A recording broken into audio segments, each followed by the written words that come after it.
Vegetables all வந்து பார்க்கலாம். கொஞ்சம் திங்ஸ் தான் இருக்குது. டக்குன்னு பார்த்து நான் வந்து பார்த்திங்கன்னா அதை ஜியோ மார்ட்டில் தான் பர்ச்சேஸ் பண்ணியிருந்தேன். ரொம்பவே கம்மியான ப்ரைஸுங்கிறதுனால தான் ஜியோ மார்ட்டில் பர்ச்சேஸ் பண்ணேன். ஃபர்ஸ்ட் ஒன் என்ன அப்படின்னு பார்க்கலாம். ஃபர்ஸ்ட் வந்து பார்த்திங்கன்னா உருளைக்கிழங்கு. இது வந்து 1 கேஜி என்ன ரேட்டுன்றது எல்லாமே ஸ்க்ரீனில் மென்ஷன் பண்ணிடுறேன்.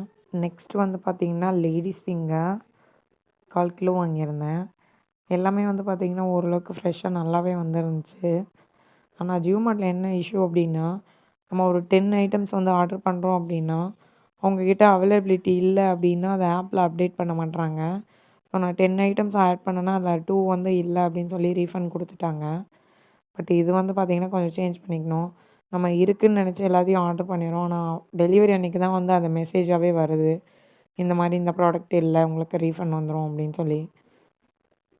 நெக்ஸ்ட்டு வந்து பார்த்திங்கன்னா டொமேட்டோ தான். டொமேட்டோ வந்து பார்த்திங்கன்னா கொஞ்சம் டேமேஜ்டாகவே வந்துருந்துச்சு எனக்கு. ஸோ நான் அது வந்து கம்ப்ளைண்ட் ரைஸ் பண்ணியிருக்கேன். பட் என்ன நடக்குதுன்னு பார்ப்போம்.